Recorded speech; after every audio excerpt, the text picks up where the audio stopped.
Después de trabajar como una esclava durante 35 años para construir mi imperio, después de sacrificar mi juventud, mi salud y hasta mis sueños para darle todo a mi familia, llegué a mi propia casa de playa para encontrarme con la humillación más grande de mi vida. Mi nuera, esa víbora venenosa, estaba ahí adentro con toda su familia como si fuera la dueña. Y cuando me vio llegar, me soltó estas palabras que jamás voy a olvidar. ¿Por qué apareció aquí esa vieja garrapata? No hay espacio para ti. Yo me quedé ahí parada, sintiendo como si me hubieran dado una bofetada en pleno rostro, pero respiré profundo. Sonreí y le dije con toda la calma del mundo, «¿Está bien, cariño?» Ella pensó que había ganado, que por fin había logrado humillarme lo suficiente para que me fuera con la cola entre las patas.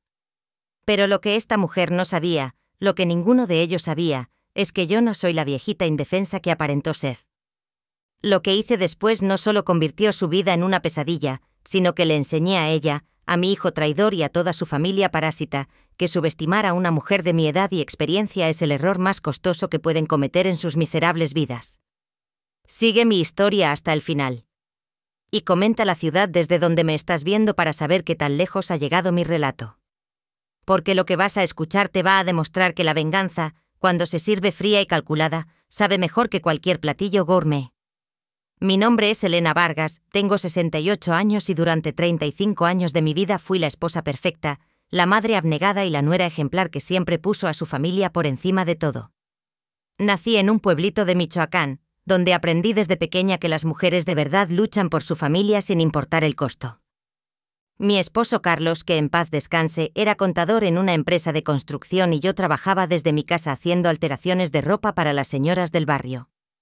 Desde los 15 años, cuando me casé con Carlos, mi vida entera giró alrededor de mi familia. Trabajaba día y noche con mi máquina de coser Singer, que aún conservo arreglando vestidos de quinceañera, uniformes escolares, trays y boda. Mis dedos quedaron marcados para siempre por las agujas. Mis ojos se cansaron bajo esa luz amarilla de mi cuarto de costura, pero cada peso que ganaba lo guardaba religiosamente para el futuro de mi familia. Cuando nació Roberto, mi único hijo, pensé que la vida por fin me sonreía. Era un niño hermoso, inteligente y yo me desvivía por él. Carlos trabajaba largas horas, así que fui yo quien crió a Roberto prácticamente sola. Le preparaba sus comidas favoritas, lo llevaba y traía de la escuela. Le ayudaba con sus tareas hasta altas horas de la madrugada. Cuando tuvo que irse a estudiar a Guadalajara, vendí mis joyas para pagarle la carrera de Administración de Empresas. Los mejores años de mi vida fueron cuando Roberto se graduó y consiguió un buen trabajo en una empresa de seguros. Carlos estaba tan orgulloso y yo pensaba que por fin íbamos a disfrutar como familia el fruto de tanto sacrificio. Fue entonces cuando Roberto me presentó a Mónica, una muchacha de 25 años que trabajaba como recepcionista en su oficina. Desde el primer momento que la vi, algo me inquietó.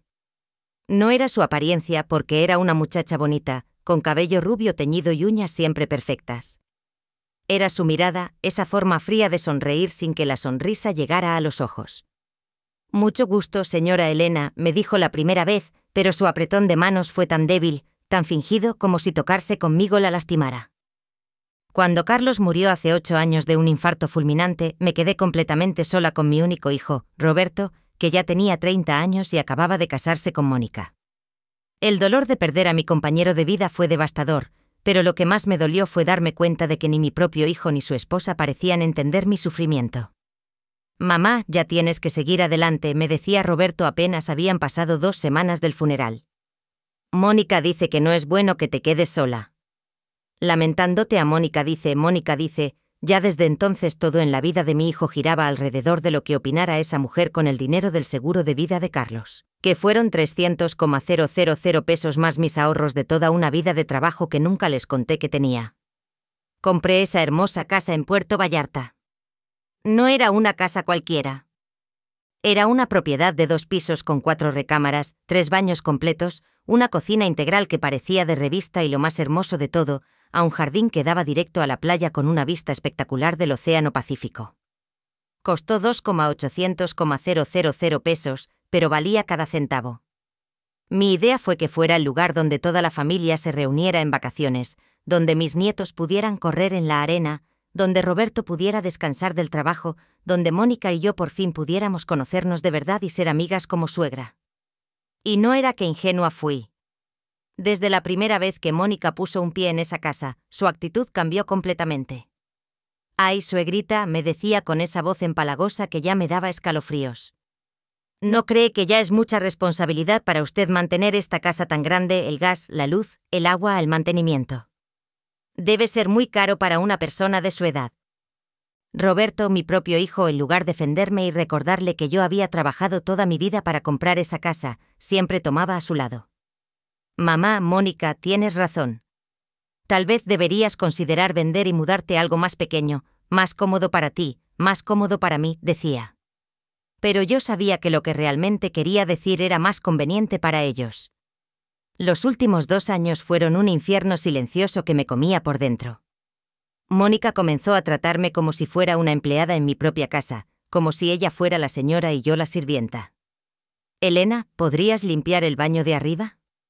Es que con los niños se ensucia mucho. Elena, ¿podrías preparar la comida para mañana? Es que vamos a llegar tarde del trabajo y los niños van a tener hambre». Nunca un por favor, nunca un gracias, nunca un reconocimiento de que esa era mi casa y yo estaba haciendo favores que no tenía obligación de hacer. Y cuando yo trataba de poner límites, aunque fuera muy suavemente, Roberto aparecía como su caballero salvador. «Mamá, ¿por qué siempre tienes que complicar las cosas? Mónica solo está tratando de ayudar con la organización de la casa. Si no puedes con todo, mejor dilo y buscamos otra solución». Otra solución, por supuesto, siempre significaba que yo tenía que ceder más terreno, que yo tenía que ser más comprensiva, que yo tenía que sacrificar más de mi comodidad por el bienestar de ellos. Poró el colmo. Lo que realmente me abrió los ojos de la clase de personas que eran fue cuando Mónica empezó a invitar a su familia completa a quedarse en mi casa.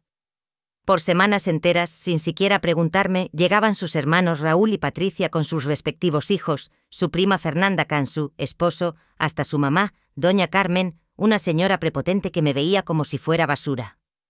«Ay, suegrita, es que ellos también necesitan relajarse, ¿verdad? La vida en la ciudad es muy estresante», me decía Mónica mientras su familia se adueñaba de mi casa. Usaba mis toallas, comía mi comida, ensuciaba mis muebles y me trataba como si fuera invisible. Y yo, como la tonta que era, como la mujer buena que me habían enseñado a ser, decía que sí. Sonreía y aguantaba, porque pensaba que así mantendría unida mi familia. Que así evitaría los conflictos, que así Roberto me seguiría queriendo y respetando como su madre. Pero cada día que pasaba, cada humillación que tragaba, cada falta de respeto que permitía, me daba cuenta de que estaba perdiendo no solo mi dignidad, sino también a mi hijo, que ya no era el niño amoroso que yo había criado, sino un hombre débil, que había elegido a una mujer manipuladora por encima de su propia madre. Lo que más me duele recordar es cómo la situación fue empeorando poco a poco, como una enfermedad silenciosa que te va matando por dentro sin que te des cuenta. Todo comenzó a cambiar cuando Mónica empezó a hacer comentarios sobre mi edad delante de otras personas, como si fuera un chiste. «Ay, es que la suegrita ya está en esa edad donde se le olvidan las cosas», le decía a sus amigas cuando yo simplemente no recordaba dónde había puesto las llaves del carro. «Ya saben cómo son las personas mayores, pierden la noción del tiempo», lo decía riéndose como si fuera algo gracioso, pero yo sentía cada palabra como una apuñalada en el corazón. La primera vez que realmente me alarmé fue hace 6 meses cuando llegué a la casa de Puerto Vallarta sin avisar y encontré a Mónica enseñándole mi casa a una pareja desconocida. Cuando me vieron, Mónica se puso nerviosa, pero rápidamente se recuperó con esa sonrisa falsa que ya conocía tan bien. «Ay, suegrita, qué sorpresa. Le estaba enseñando la casa a unos amigos que están buscando una propiedad similar, ¿verdad que es hermosa?». La pareja me saludó incómodamente y se fueron rápido. Cuando les pregunté quiénes eran Mónica Mid y yo, son los García, amigos de Roberto del trabajo. Solo querían ver cómo estaba diseñada la casa para tener ideas para la suya, pero algo en su actitud me hizo sospechar. Esa noche llamé a Roberto para preguntarle sobre los García y él me contestó con evasiva saní. «Mamá, son conocidos». «¿Para qué preguntas?». Cuando le dije que los había visto en la casa, se molestó conmigo mamá. «Ahora Mónica no puede invitar a nuestros amigos». «¿Qué tiene de malo que vean la casa?». Las cosas empeoraron dramáticamente el mes pasado. Mónica comenzó a llevar a sus hijos a consultas médicas con un doctor que según ella era especialista en personas mayores. Un día, fingiendo preocupación, me dijo suegrita: el doctor Mendoza dice que sería bueno que usted también se hiciera unos estudios. A su edad es importante checar que todo esté bien con su memoria y sus facultades mentales. ¿Mis facultades mentales?, le pregunté sintiendo como si me hubieran abofeteado. Mónica, yo estoy perfectamente bien de la cabeza. Ay, no se ofenda, suegrita. Es solo por precaución. El doctor dice que es normal que a los 68 años ya haya cierto deterioro. Roberto y yo solo queremos cuidarla. Roberto llegó esa noche y me presionó para que fuera con el doctor. Mamá, no seas turca. Es solo un chequeo de rutina. Si estás bien, ¿qué problema hay? Su tono ya no era el de mi hijo amoroso, era el tono de alguien que me estaba dando una orden. Algo en mi instinto me decía que no fuera, pero ellos siguieron presionando durante días. El doctor Mendoza tiene una clínica muy prestigiosa en Guadalajara, insistía Mónica. Tiene mucha experiencia con casos como el suyo, anos como el mío, como si yo fuera una enferma mental. Finalmente accedí a ir más para que me dejaran en paz que por otra cosa. La consulta fue extraña desde el principio. El doctor Mendoza, un hombre de unos 50 años con una sonrisa que me recordaba a la de Mónica, me hizo preguntas muy específicas delante de Roberto y su esposa. Señora Elena, ¿recuerda usted qué desayunó ayer? ¿Sabe qué día es hoy? ¿Recuerda la dirección de su casa? Preguntas estúpidas que cualquier persona normal podría responder, pero él las hacía sonar como si fueran exámenes complicadísimos. Cuando yo respondía correctamente, él tomaba notas en una libreta como si hubiera algo malo en mis respuestas. Al final de la consulta, el doctor le dijo a Roberto a su mamá: muestra signos de deterioro cognitivo leve. Nada grave por ahora, pero es recomendable que alguien más se haga cargo de sus asuntos importantes, especialmente los financieros y legales. Como dice, interrumpí: doctor, yo manejo perfectamente mis asuntos, tengo mi negocio de costura, pago mis cuentas, manejo mi dinero sin problema. Señora, es normal que usted no se dé cuenta, me respondió con esa sonrisa condescendiente. Las personas en su condición rara vez reconocen que tienen limitaciones. Salí de esa consulta sintiéndome humillada y confundida. Realmente estaría perdiendo mis facultades mentales. Sería verdad que ya no era capaz de cuidar de mí misma. Durante días estuve deprimida, dudando de mi propia cordura. Fue entonces cuando decidí hacerme estudios con mi doctor de toda la vida, el doctor Ramírez, quien me conoce desde hace más de 20 años, le conté lo que había pasado y él se molestó muchísimo.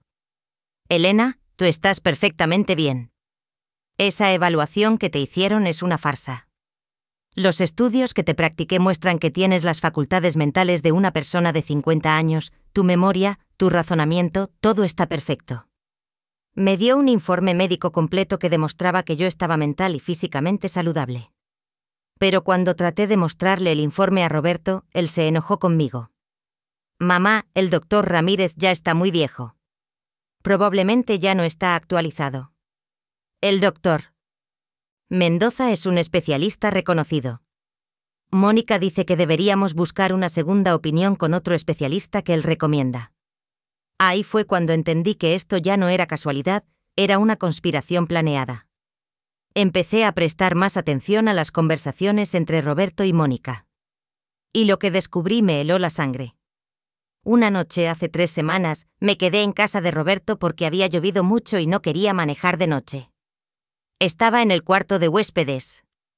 Cuando los escuché hablar en su recámara, sus voces llegaban claramente a través de las paredes delgadas. ¿Ya hablaste con el licenciado Herrera?, le preguntaba Mónica a Roberto. Sí, dice que con el informe del doctor Mendoza ya tenemos lo suficiente para iniciar el proceso. Solo necesitamos el informe de un segundo médico para confirmar su incapacidad mental. ¿Y la casa de Puerto Vallarta? El licenciado dice que una vez que sea declarada legalmente incapaz, yo como su único hijo puedo tomar control de todas sus propiedades. Podemos vender la casa y usar el dinero para sus cuidados en una residencia. ¿Una residencia?, preguntó Mónica, y pude escuchar la sonrisa malvada en su voz.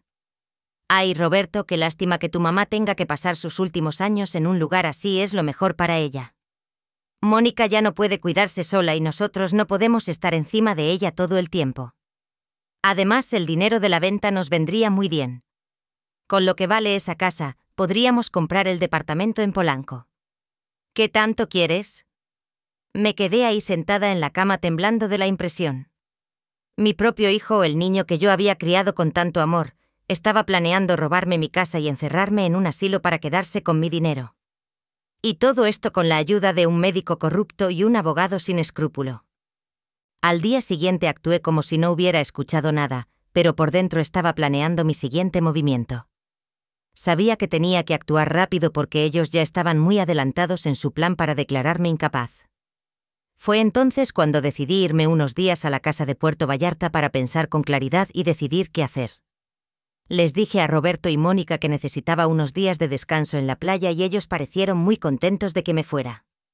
«Qué buena idea, suegrita», me dijo Mónica. «El aire del mar le va a hacer muy bien. Tómese todo el tiempo que necesite». Ahora entiendo por qué estaba tan contenta de que me fuera. Pensaba que finalmente me estaba alejando para que ellos pudieran continuar con su plan sin obstáculos. Pero lo que ninguno de los dos sabía es que yo también tenía mis cartas guardadas, secretos que ellos jamás imaginaron y que estaba a punto de convertirme en su peor pesadilla. Llegué a Puerto Vallarta esa mañana de viernes con el corazón destrozado, pero con la mente más clara que nunca. Durante todo el viaje de 3 horas desde Guadalajara estuve repasando en mi cabeza la conversación que había escuchado entre Roberto y Mónica. Cada palabra, cada detalle de su plan para robarme mi casa y encerrarme en un asilo me dolía como un cuchillo en el pecho. Pero cuando llegué a mi hermosa casa frente al mar y vi esa imagen que jamás voy a olvidar, cuando vi a Mónica sentada en mi terraza, como si fuera la reina del castillo, rodeada de toda su familia parásita, riéndose y disfrutando de mi propiedad como si les perteneciera. Algo dentro de mí se despertó, algo que había estado dormido durante demasiados años. ¿Por qué apareció aquí esa vieja garrapata? «No hay espacio para ti», me gritó Mónica delante de todos sus familiares que se rieron como hienas viendo mi humillación. En ese momento, cuando sentí todas esas miradas burlándose de mí, cuando escuché esas carcajadas crueles, recordé algo que había olvidado por completo. Ann. Yo no soy una víctima indefensa. Me fui de mi propia casa esa tarde, pero no como la mujer derrotada que ellos pensaron que se iba. Me fui como un estratega que acababa de encontrar la motivación perfecta para la guerra. ¿Por qué lo que Roberto, Mónica y toda su familia de aprovechados no sabían lo que jamás se imaginaron en sus peores pesadillas es quién soy realmente? Elena Vargas. Esa noche en mi hotel en el centro de Puerto Vallarta abrí la caja fuerte donde guardo mis documentos más importantes y saqué papeles que ni siquiera Roberto conoce. Papeles que demuestran que la mujer humilde y sumisa que ellos creen que soy es solo una parte muy pequeña de mi verdadera historia. Hace 15 años, cuando Carlos todavía vivía, yo no solo trabajaba como costurera. Mi cucaro Rael, el hermano de Carlos, me propuso un negocio que cambió mi vida para siempre. Raúl tenía contactos en Estados Unidos y necesitaba socios en México para importar telas y materiales de costura de alta calidad. Me pidió que invirtiera mis ahorros con él y aunque Carlos al principio no estaba seguro, yo decidí arriesgar. Fue la mejor decisión de mi vida. En 5 acos, esa pequeña inversión de 50,000 pesó en un negocio que me generaba ganancias de más de 100,000 pesos mensuales. Pero Carlos y yo decidimos mantenerlo en secreto para que Roberto no se acostumbrara a depender de dinero fácil. Queríamos que él se hiciera un hombre trabajador por sus propios méritos. Cuando Carlos murió, Raúl me propuso vender mi parte del negocio. Para ese momento mi participación valía más de 3 millones de pesos. Yo acepté, pero en lugar de gastar ese dinero o contárselo a Roberto, lo invertí discretamente en certificados de depósito y algunas propiedades pequeñas en Guadalajara que renté. Durante estos 8 años ese dinero ha seguido creciendo. Hoy tengo ahorros por más de 5 millones de pesos que nadie, absolutamente nadie en mi familia conoce. Roberto y Mónica piensan que soy una viuda pobre que vive de la pensión de Carlos y de lo poco que gano cosiendo. Si supieran la verdad, se morirían de la impresión. Pero eso no es todo. Lo más importante de todo es algo que descubrí hace apenas 2 meses cuando decidí contratar a un investigador privado porque algo me decía que Roberto y Mónica estaban tramando algo contra mí. Investigador se llama licenciado Martínez. Es un ex policía judicial que ahora trabaja casos privados. Le pagué 30,000 pesos para que investigara a fondo a Mónica y a Roberto y lo que descubrió me dejó helada de la sorpresa. Mónica no es la secretaria inocente que aparentaba ser cuando conoció a Roberto. Es una mujer con antecedentes por fraude que ya había estado casada antes con un hombre. Mayo, un comerciante de Morelia al que le robó más de 200,000 es fingiendo que tenía problemas de salud mental en la familia. El primer esposo la denunció, pero ella desapareció con el dinero y nunca la pudieron encontrar. Pero lo que más me impactó fue descubrir que el doctor Mendoza, ese supuesto especialista que me diagnosticó con deterioro mental, no es médico geriatra como dice Seth. Es un médico general que perdió su licencia en Guadalajara por falsificar expedientes médicos y ahora trabaja en una clínica ilegal que se especializa en hacer diagnósticos falsos para personas que quieren declarar incapaces a familiares. Mayor res. El licenciado Herrera, el abogado que Roberto mencionó en su conversación, también tiene antecedentes.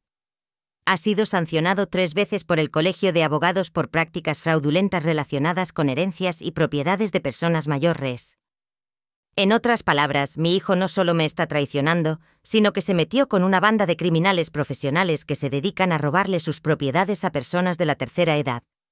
Y lo peor de todo es que Roberto lo sabe. Las investigaciones del licenciado Martínez demostraron que Roberto conocía perfectamente los antecedentes de Mónica cuando se casó con ella esa noche en el hotel. Con todos esos documentos esparcidos en la cama, tomé la decisión más importante de mi vida. Ya no iba a ser la abuela buena y sumisa que se deja humillar por una banda de ladrones. Ya no iba a fingir que no sabía lo que estaban planeando. Era hora de que Elena Vargas les demostrara de qué estaba hecha. Lo primero que hice fue llamar al licenciado Martínez. Licenciado, necesito que me consiga las mejores copias de toda la evidencia que recopiló y también necesito el nombre del mejor abogado penalista de Puerto Vallarta. Alguien que sepa cómo manejar casos de fraude y conspiración. Señora Elena, ¿está usted segura una vez que iniciemos acciones legales? Ya no hay vuelta atrás, licenciado. Le contesté con una voz que ni yo misma reconocí. Ellos fueron los que decidieron declararme la guerra. Yo solo voy a terminarla. Al día siguiente, sábado por la mañana, contraté a la licenciada Patricia Sánchez, una abogada especialista en fraudes familiares que tiene una reputación impecable en Puerto Vallarta. Le mostré toda la evidencia que tenían las grabaciones, que el investigador había hecho de las conversaciones entre Roberto y Mónica, los antecedentes penales de todos los involucrados, los informes falsos del doctor Mendoza, todo. Señora Elena, me dijo la licenciada después de revisar todos los documentos. Esto es un caso claro de conspiración para cometer fraude. Con esta evidencia, no solo podemos evitar que le roben su propiedad, sino que podemos meterlos a todos a la cárcel. Cherus, pregunté, aunque en el fondo ya sabía la respuesta. Todo Sansu no era el falso médico, el abogado corrupto y sí, también su hijo. Roberto es mayor de edad y participó conscientemente en esta conspiración. La ley no hace excepciones por parentesco. En ese momento entendí que ya no había vuelta atrás. Mi hijo había elegido su camino y ahora yo tenía que elegir el mío. O seguía siendo la víctima que ellos querían que fuera, o me convertía en la justicia que todos merecían. Pero antes de actuar legalmente, decidí darles una última oportunidad de demostrar quiénes eran realmente. Decidí regresar a mi casa y fingir que era la misma mujer derrotada que se había ido el día anterior. Quería que se sintieran tan seguros de su victoria, que bajaran completamente la guardia. Y ahí fue cuando decidí darles el espectáculo de sus vidas. El domingo por la mañana regresé a mi casa como si fuera un cordero que vuelve al matadero. Toqué la puerta de mi propia casa como si fuera una visita indeseada, con la cabeza agachada y una sonrisa triste en los labios. Cuando Mónica abrió la puerta, pude ver en sus ojos esa satisfacción cruel de quien cree que ha ganado la guerra. ¡Ay, suegrita, qué bueno que regresó! Pensé que se había ido para siempre. Me dijo con esa voz falsa llena de veneno dulce. Espero que haya reflexionado sobre lo que hablamos ayer. A veces es mejor aceptar la realidad de nuestra edad, ¿no cree? Sí, Mónica, tienes razón. Le respondí con la voz más sumisa que pude fingir. He estado pensando mucho y creo que ustedes saben lo que es mejor para mí. La vi sonreír con una satisfacción que me dio náuseas, pero mantuve mi actuación. Detrás de ella pude ver a toda su familia parasitán, su hermano Raúl riéndose con sus hijos en mi sala, su prima Fernanda tomando mi café en mi cocina, su mamá, doña Carmen viendo mi televisión como si fuera la dueña del lugar. Durante todo ese día actué como la perfecta abuela derrotada. Les serví el desayuno, limpié los platos, barrí la terraza, hasta les preparé margaritas en la tarde, mientras ellos disfrutaban del sol en mi jardín privado. Cada humillación que fingía aceptar, cada orden que fingía obedecer, cada sonrisa falsa que fingía dar, era un ladrillo más en la pared de evidencias que estaba construyendo contra ellos. Porque lo que ninguno de esos parásitos sabía es que la licenciada Patricia Sánchez había llegado temprano esa mañana con un equipo de técnicos especializados mientras ellos dormían como bebés. Después de su fiesta de Victory, nosotros instalamos discretamente 5 cámaras de vídeo y 8 micrófonos en lugares estratégicos de la casa, una cámara en la sala principal, una en la cocina, una en la terraza, una en el pasillo del segundo piso y una en el jardín. Los micrófonos estaban ocultos en lámparas, cuadros, plantas decorativas, lugares donde jamás se les ocurriría buscar. Todo conectado a un sistema de grabación remoto que documentaría cada palabra, cada acción, cada evidencia de su comportamiento criminal. Todo está funcionando perfectamente, señora Elena. Me había dicho la licenciada por teléfono mientras yo fingía estar hablando con una amiga. Tenemos audio y vídeo en alta definición. Cada segundo que pasen en su casa quedará registrado como evidencia legal. Pero las cámaras eran solo el primer paso de mi plan. Esa tarde, mientras todos tomaban la siesta después de hartarse de mi comida y mi alcohol, salí discretamente al jardín para hacer llamadas que cambiarían todo el juego. La primera llamada fue al contador de confianza de la licenciada Sánchez, licenciado Torres. Necesito que prepare un avalúo profesional de esta propiedad para mañana mismo. Y también necesito una auditoría completa de todos mis bienes. Quiero documentos que demuestren exactamente cuánto valgo hasta el último peso. La segunda llamada fue al investigador privado, licenciado Martínez. Necesito que venga mañana por la mañana con un notario público. Vamos a hacer una declaración formal ante testigos de todo lo que ha descubierto y también necesito que traiga copias certificadas de todos los antecedentes penales que encontró.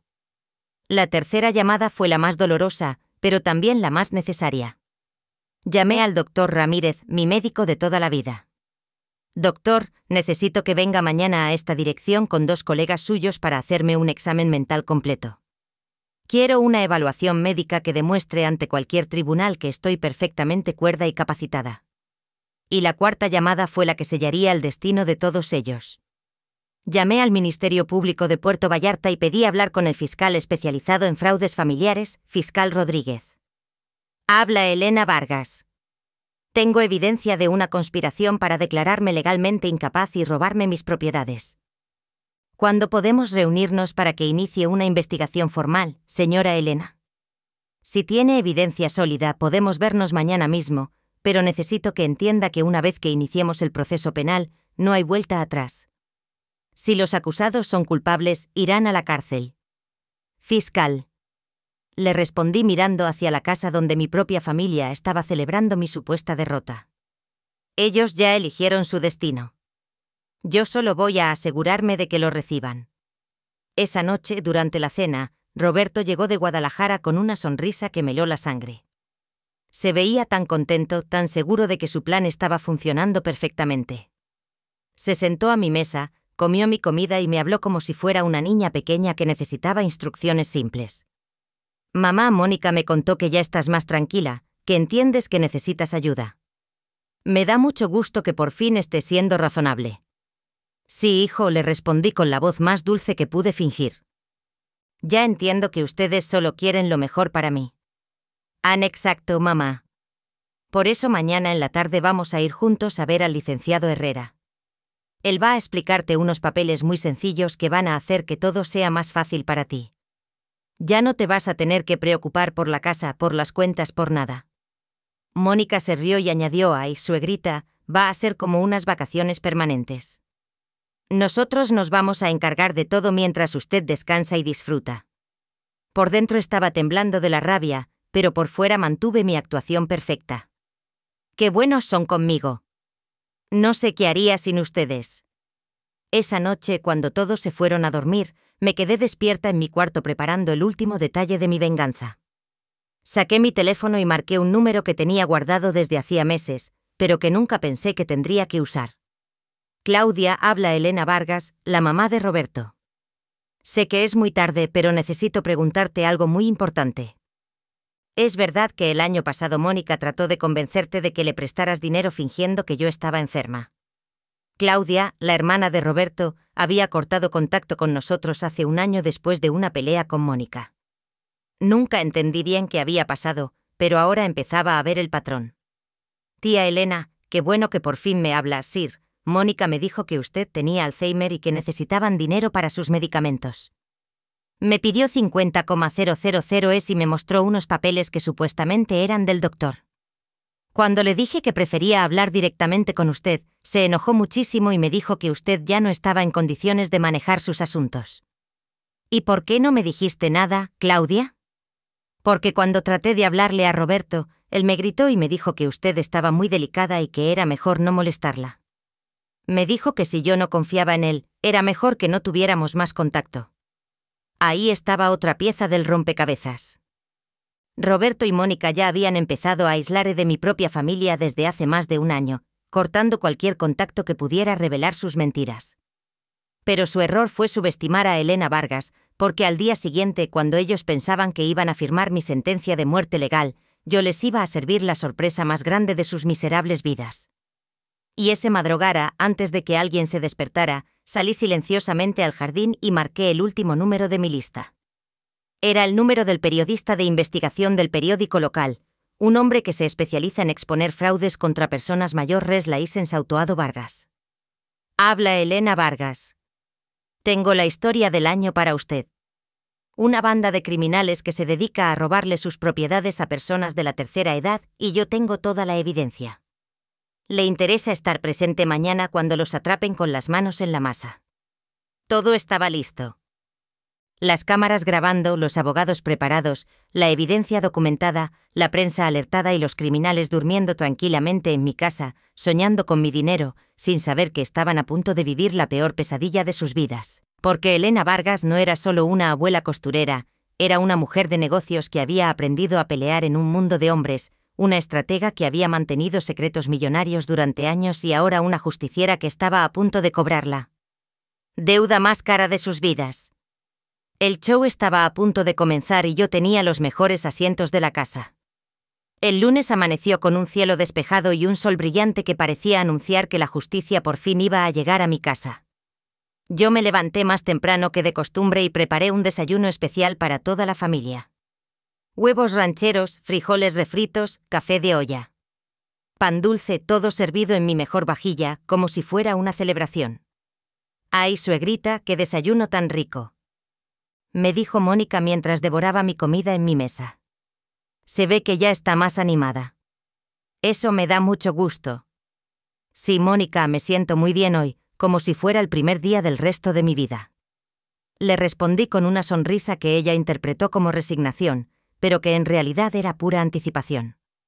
A las 9 de la mañana llegó el primer invitado a mi pequeña fiesta de justicia. Era el doctor Ramírez, acompañado de 2 colegas suyos, tal como yo había planeado. Buenos días, Elena. Venimos para hacerte el examen médico que me pediste, dijo el doctor Ramírez cuando Mónica abrió la puerta con cara de sorpresa. ¿Qué examen médico?, preguntó Mónica mirándome con desconfianza. Suegrita, usted pidió otro examen, pero si ya fuimos con el doctor Mendoza ahí, Mónica, es que quiero estar segura, si ustedes dicen que estoy mal de la cabeza, mejor que me revisen bien varios doctores, ¿no crees?, le dije con la voz más inocente del mundo. Roberto se veía nervioso, pero no podía oponerse sin quedar como el hijo que le niega atención médica a su madre.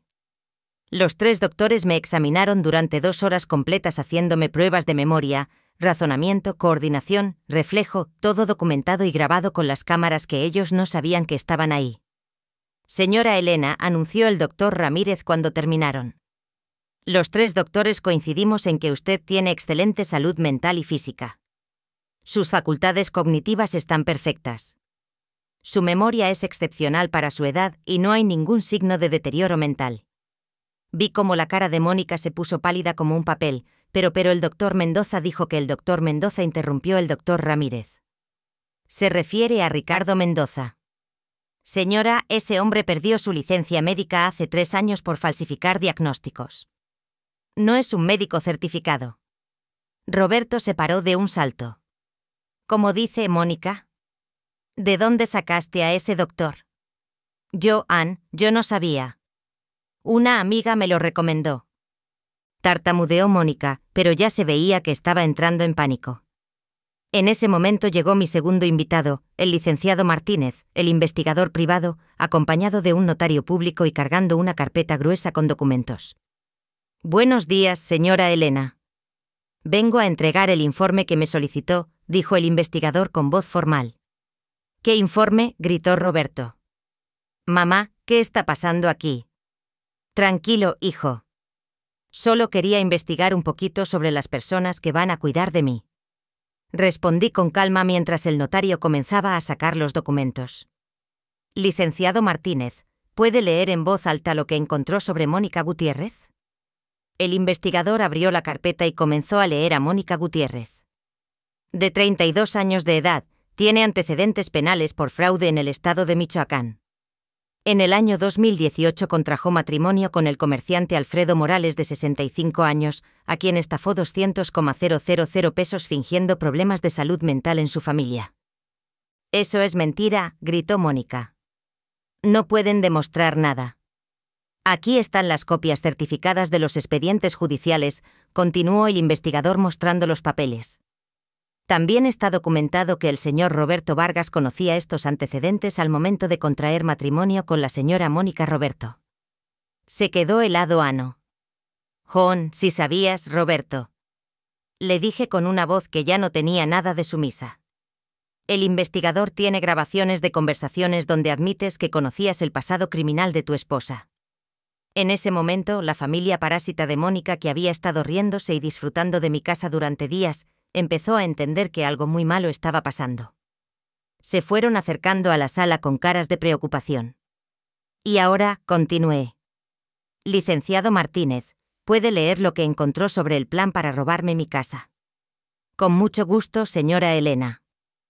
Tenemos evidencia de que Roberto Vargas y Mónica Gutiérrez conspiraron con el falso médico Ricardo Mendoza y el abogado César Herrera para declararla legalmente incapaz y apoderarse de sus propiedades. Roberto empezó a sudar. «Mamá, yo puedo explicar». «No hay nada que explicar, Roberto», le dije poniéndome de pie. «Escuché toda su conversación aquella noche en tu casa. Escuché cómo planeaban vender mi casa para comprar un departamento en Polanco. Escuché cómo planeaban encerrarme en un asilo.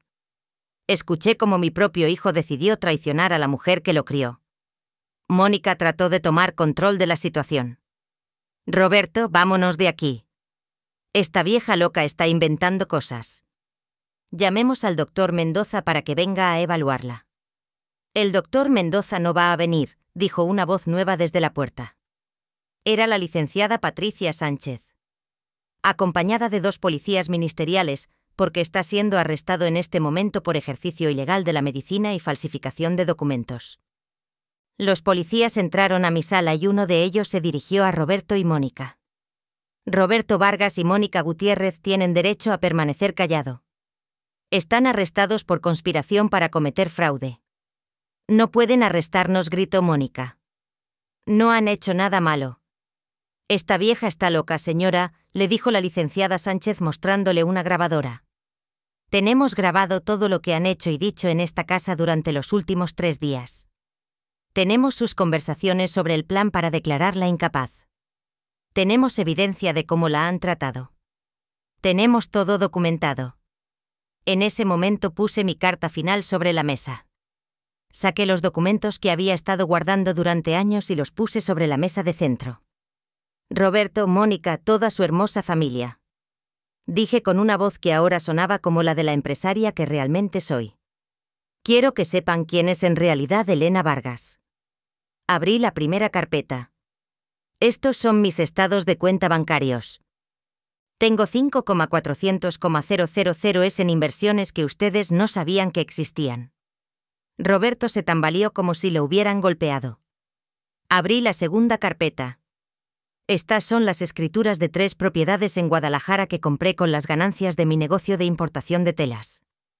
Un negocio que manejé durante 15 años sin que ni siquiera tu papá supiera cuánto dinero generaba. Mónica se sentó pesadamente en mi sillón. Con la cara descompuesta abrí la tercera carpeta y este es mi testamento firmado ante notario la semana pasada. Como Roberto decidió traicionarme y robarme, he decidido donar toda mi fortuna a organizaciones que protegen a personas mayores del abuso familiar. No, gritó Roberto. Mamá, eso no puede ser cierto. Tú no tienes tanto dinero.